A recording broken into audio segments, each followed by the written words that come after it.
Welcome back to part 2 of our conversation with Bill Troy, where he asks, what is your relationship process?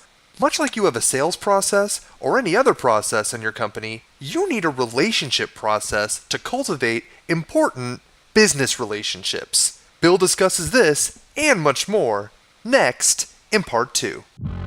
Welcome to this edition of Peak Performers Podcast with your host, Thor Conklin. Thor will be sharing the necessary tools, strategies, and psychology you'll need to become a peak performer in any area of your life or business.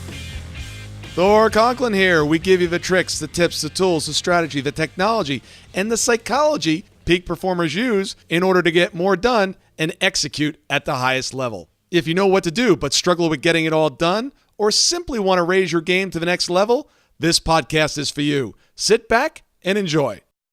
I was having lunch with a friend of mine the other day, and we were talking about our businesses, and she said, what are you trying to accomplish by the end of the year? I said, well, I'm 9 clients short of hitting our goal.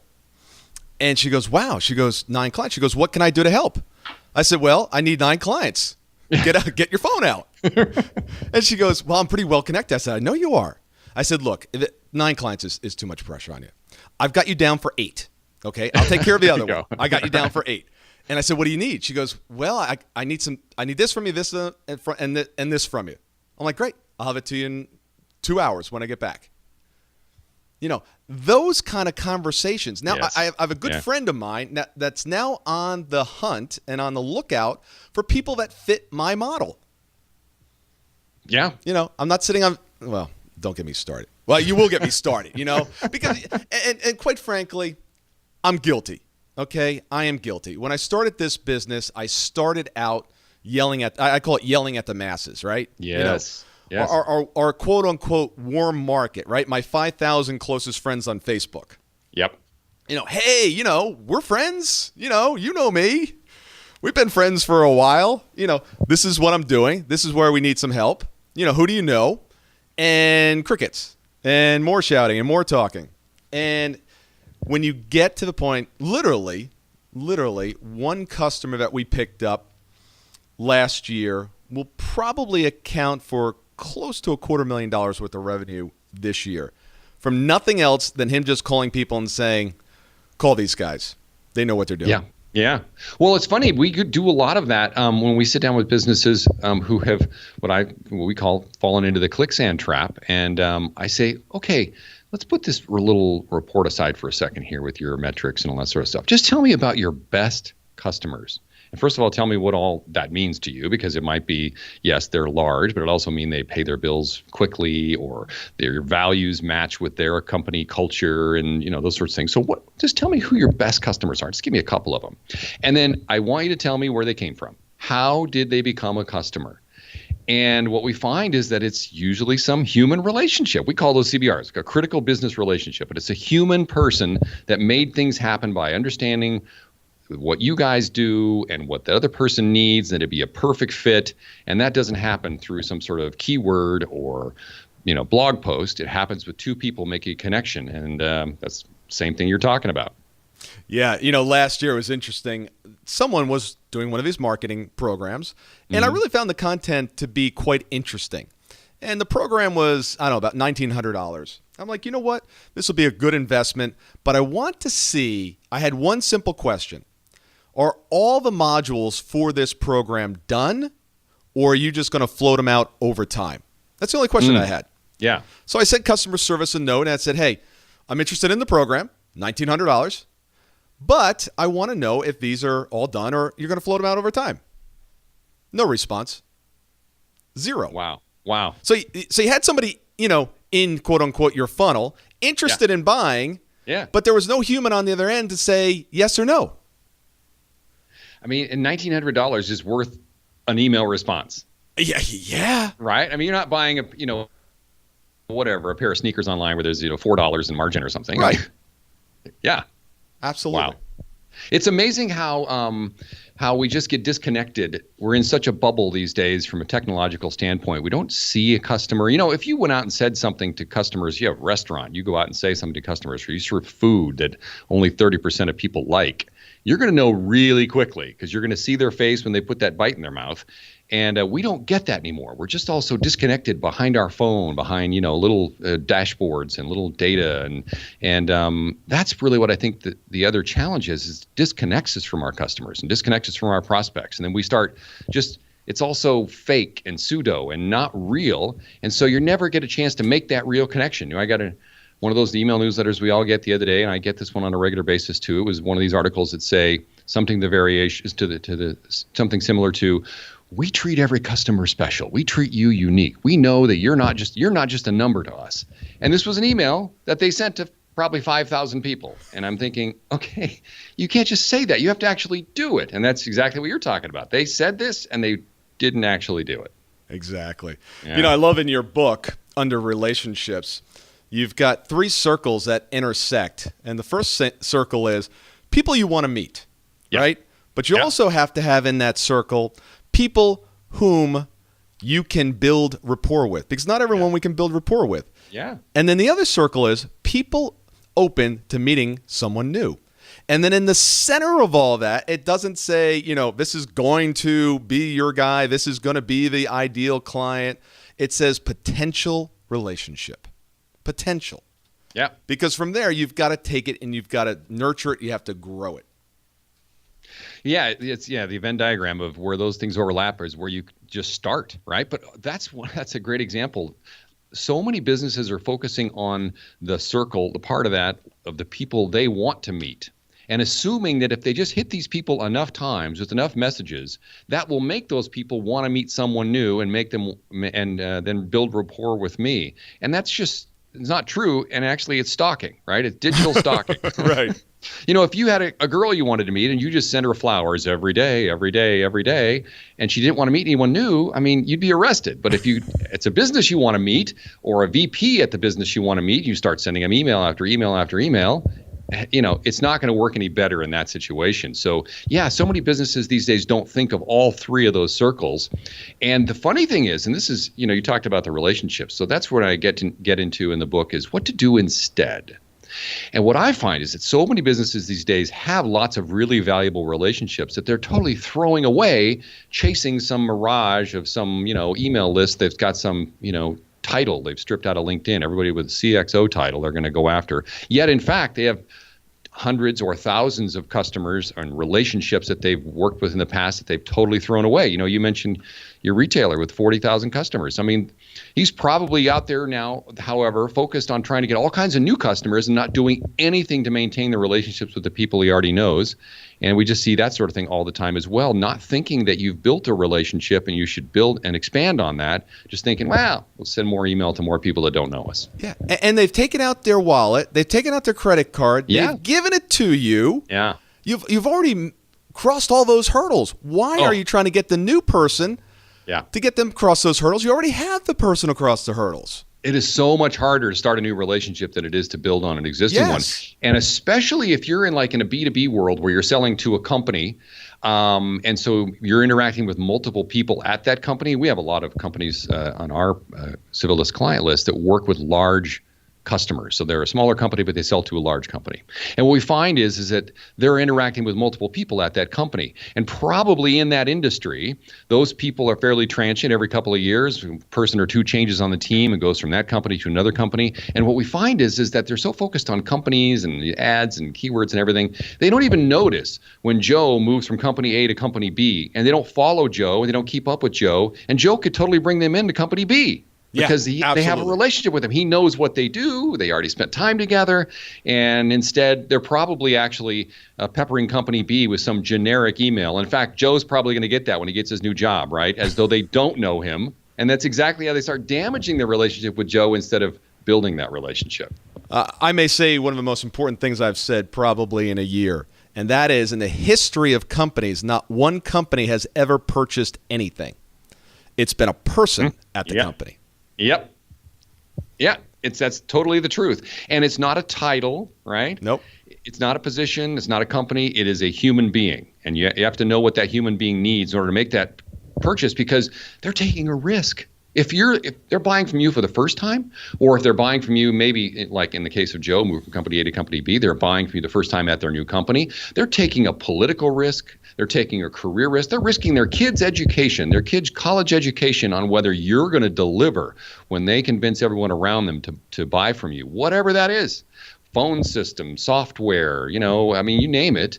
If it doesn't work, they're on the hook for it. So you have to think about what they need and make sure you're accomplishing that for them. And it isn't what you need, it's what they need. Absolutely. Yeah. All right, so we know what the problem is. Yeah. Now, where's the solution? So the solution goes back to kind of what we just talked about a little bit there, which is what we tell clients to do is make a list, a detailed list of exactly what needs to happen in the buyer's world, in your potential customer's world, in order for them to buy from you. Some of those things are things you have control over, like they know that you exist, they know what you do, that sort of thing. And some of the things may not be under your control. There may be just some event that has to happen in their life. They have to change jobs, or they have to have their old system fail, or whatever. I mean, there's always a list of stuff. And so what your job is in marketing is to build a relationship with them over time that satisfies all the things that they need on their list, some of which you have control over, some of which you don't. So the ones you don't have control over, maybe one of the things you just have to do is just be there for them over time to show them that you'll be there for them over time. So sometimes it's just building trust. And so where we end up focusing a lot at Civilis is on businesses that need to build a relationship when there's not a potentially imminent sale. We're all ready to go when there's a deal, when there's a lead, right? And in fact, that's usually what so many businesses are focused on. I don't want to talk to anyone until they're ready to buy now, and then I'm going to put them through my process. They're going to get the download and the open and the click and the assessment and all that sort of stuff. So companies have a selling process when there's a potential transaction. What they don't have is a relationship process. So we focus on saying sometimes you need relationships in order for that sale to happen, and focus on building a process to make sure those relationships and the goals of the relationships are accomplished. And that's one of the funny things is that two things that pop up in that. First of all, most business owners don't think of relationships as something you can processize. They think of relationships as something accidental, something that we just treat people right and it just sort of happens. But you can actually build a process for relationships. Simple example. We all know to send people a card or call our mothers on her birthday, right? That's a process. It's regular, it's consistent, we do it. And so you can build processes to accomplish just about anything you want in relationships. And the second thing we always tell them is process and automation are not synonyms. They immediately want to start automating everything and have it all just happen with nobody involved. And that's probably not going to build the relationship you need to build. So you go back and you build a process. It may have some labor intense components. It may have to, you might have to care about them, remember them. But if you put a process in place, you can accomplish what you need to accomplish with that person so that when the transaction comes up, you have the relationship in place and they're ready to buy from you. And that's really where we end up focusing a lot on building a solution that really works. I find so often also is that people push the relationship process along and want to shortcut it. It's kind of like the creepy guy that walks into a bar, right? Walks into a bar, sees a good-looking lady on the other side of the bar, walks over and says, "Hey, let's go to my place." And that's how a lot of salespeople treat the process. It's like, how about hello? How about I am? Who are you? What are your needs? What are your wants? What are your desires? Let's have coffee and let's get to know each other. Well, I actually use that analogy a lot, that I think so many businesses these days are treating customers like they want to get lucky when they think they want to get married. And they're doing that exact thing. They're looking, the ads, the emails, they're almost come-on lines. They're pickup lines, right? Yep. They're just a snappy, witty line that'll get that customer in bed. Like, that just doesn't work. And you know why? Because that's not what the customer needs. The guy in the bar goes in trying to get what he wants, not to go in and figure out what the potential person he wants to meet needs. So, yeah, that's about you. That's all me stuff when you're doing that kind of thing. That is not what that person on the other side needs. They may need you to take your time. They may need you to just know that you're going to be here for the long haul. And you can't prove that in any other way besides being here for the long haul. You can't just say, I'm going to be here for the long haul. So that's part of what has to happen, is knowing what that person needs. And sometimes it's just time and trust and those sorts of things. And if that's the case, you can't just use a slogan. Yeah. So for everybody listening out there, hand holding and snuggling first. Yeah, right. Go slow. Go slow. People already hanging up here going, those two old guys, I knew it. It's so funny, though, because when we talk to business owners and company managers, we say, how long do you want this relationship to last once they buy from you? You want them to be a lifelong customer, right? Oh, yeah, we want to build a long-term relationship with them. Well, then why are you starting it like you want to build a short-term, transient relationship? Why do you think it's going to suddenly change and become trust and longevity after they bought from you? I mean, you're saying basically you're not going to do anything until they've proven that they're trustworthy. Then you'll invest in them. I mean, that just doesn't work. And that's just one of those crazy things. We live in denial because we think we can just do the keyword we'll just buy the trust keyword. And all of a sudden they'll know we're trustworthy. Absolutely. And after the sale is made, what is done after the sale really matters when you're building long-term trust. Yes. I mean, that after the sale is how you're selling more, right? I mean, that's just the beginning of the relationship. Yeah. Yep. No running off. Make sure there's snuggles after the sale as well. Yeah, right. Because if you want this to be a long-term relationship, right? Yeah. It isn't done right then. It is just starting. But people are jumping in bed, jumping out of bed, and looking for the next one. Yes, exactly. It's pretty right. sleazy. Any more in my inbox? Yeah. Yep. It really, there is a whole, analogous dating thing there, right? I mean, that, are you trying to build a long-term relationship? Or are you trying to swipe right, swipe left on customers? Yeah. Absolutely. Yeah. One of the things that comes up in my calendar every day is a reminder. What am I going to do today in order to earn and keep my customers? What am I doing? Yeah. Period. Enough said. Right. Yeah. Because I look at that every morning. I'm like, you know what? I haven't spoken to Bob since last week. Yeah. I need to reach out to him. I need to make sure everything's good. Well, it's funny you mentioned that because that's a little bit what I was talking about before, which is that's a process, right? Okay, you're not automating reaching out to Bob, but you have a process to make sure you do keep reaching out to Bob. So that's a process that is not automated. You can automate your reminders, but you're not going to automate the reaching out to Bob. So that's a great example of how, and if you're choosing Bob correctly, right, if it's someone you really do want to have a long-term relationship, someone that's valuable in your life, and you start doing that with Bob, it'll work over time, and you can put a system in place. And so you can scale a business with that sort of activity and process without automating it. Yeah, absolutely. Yeah. Customer, actually client, I don't really refer to them as customers, my clients. One of them said last week, I said, what do you have planned for the weekend? He goes, I just want to sit on the back deck and smoke a good cigar. So what did I do? Went out and bought a cigar. Next time I see him, he hasn't gotten it yet. Next time I see him, he's going to get a cigar. Nice. Listen to what your clients need, meet their needs. All right, we can go on. And remember, remember him, and he will. I mean, that'll stand out because no one else does that. Absolutely. And one of the other things is I'm big proponent about this. Tell them the truth, not what they want to hear. Yes. I had a client for literally 18 years, and it started out to be the worst client relationship ever. I was standing in Pittsburgh, Pennsylvania. 20 some odd years, 25 years ago, I guess at this point, underneath that tram that goes up the mountain in this drizzling rain with this client cursing at me nonstop. Literally. The first time I met him, he's cursing at me. Swear. It was the private equity firm that I represented was buying their company. Their guys were getting thrown out. We were getting put in. I said, look, we can hate each other for the next 6 years or however long you're owned by this firm, or we can figure out how to work together. Well, at this point, he just wanted to curse at me. But he was mad because they were throwing off somebody that he was loyal to. He was loyal to people. And guess who he became loyal to? Me. Yeah. Now, and one of the reasons is I'd always tell him the truth. Always. Didn't matter if he wanted to hear it. And when he got bad news and he didn't want to hear it, he got nasty. I mean, he got nasty. But I did that year after year after year. I said, look, you have to go in front of your board and you need to relay this information.